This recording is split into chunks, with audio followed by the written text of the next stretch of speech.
Comrade Snake here with another report on Fitna. We have just finished the fourth turn, so a little past the halfway mark now. Some stuff happened, not a whole lot of map change, but I did realize, looking back over the international tension charts, I had missed that apparently when ISIS takes Aleppo and or Damascus, it ups the tension by 1, which I missed. So that, in conjunction with a Syrian chemical weapons attack, actually raised the tension to 6. So that's where it's supposed to be. So the high tension cards would have been added last round, but I just reshuffled them into the deck for this round. So although there should have been a chance that some of them would have been drawn at the end of last turn, I'm just gonna keep going and move on, which might make a difference because 2 of them were drawn by the Syrian rebel player when they did their hand. They drew the air campaign card, which is potentially pretty devastating. Could do a lot of damage. And then we also have the close air support, which is a nice 4-column shift, which is kind of crazy, and that's just a mobile artillery card. So that's potentially especially with both of them, they may actually have a potential to push for Damascus themselves. We'll see what happens. But as you can probably see, at least from the coloring, if you were paying attention to the end of last round, Damascus here has been retaken by the Syrian player from ISIS, and the soldiers they had back here were driven away while the Hezbollah militia was destroyed. The 7th Motorized Brigade was retreated back to Kirisir, however you pronounce that. And now there's a decent stack of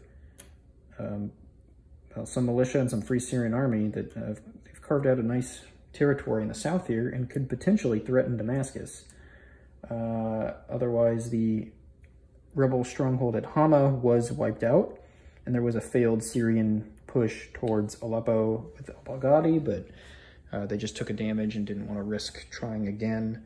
They didn't have the cards, any asset cards that would really help them to use on that one, so they didn't bother. They focused on destroying the rebels and retooled a little bit of their territory to try to stop rebels from showing back up there. Although Bir Basin is open, wouldn't have supply connections, so that would be a bit of a risk for the rebel player to try to spawn guys there and, I don't know, maybe do some kind of attack to try to whittle away if they wanted, but that's risky. But it seems like that would probably be a waste of a reinforcement card when they could do something else with it. They did use their reinforcement card to bring back the Turkish 5th Armored Brigade. Come on, focus. Focus. Well, anyway, the 5th Armored Brigade is back, trying to rebuild the Turkish forces to potentially make a push for Aleppo and build another line so they can rebuild their forces in the north, but we'll see how exactly that goes. They could also go for Raqqa. Kurdish troops, at the prompting of the Iraqi player, had attacked into Deir ez-Zor and took that away from ISIS, and they're just causing, trying to create a buffer against ISIS up here while still denying the territory to the Syrian player. Not a lot of other crazy moves, apart from the high tension stuff. Looking back through the event cards, yeah, nothing particularly crazy. The chemical weapons kicking up the tension is what made me look at the chart to double check to see if I missed anything. That's when I found that I did, because that would have pushed him to the high tension cards in the deck, even without Aleppo and Damascus. So yeah, that's basically the main action was really in Syria. Iraq is just consolidating its hold, just kind of keeping a front here up the north. They took Sinjar. I guess I should also mention that because the tension went to 6, everyone got their next reinforcement batch, which really just meant Iraq got the Iranian Republican Guard division, which they deployed in Mosul and took part in the attack in Sinjar. And Erbil, the Kurdish city, fell to Iraqi forces as well, who attacked up there. There was some rearrangement of forces or pushing into Kurdish territory. But that's really it. Not a whole lot of crazy things happened this round, apart from just usual, mostly just normal kind of chicanery. I'm very curious to see what's going to happen here, especially after those good draws from the Syrian rebel player. Oh, I also should mention, Syrian player deployed their Joker at the start of their turn because they needed some extra asset cards to try to clinch those victories, which was a good call. They needed them.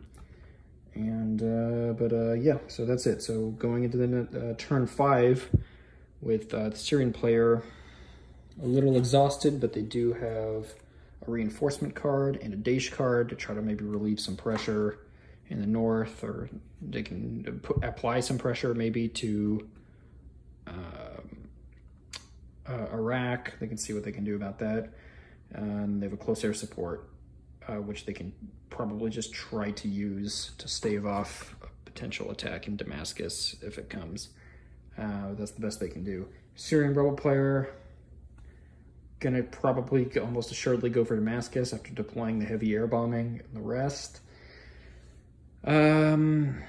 Iraqi player just gonna continue slow consolidation. They don't have a whole lot else they really need to do. They're doing pretty well so far. Nobody's drawn Iraqi coup or anything, so they're feeling pretty good.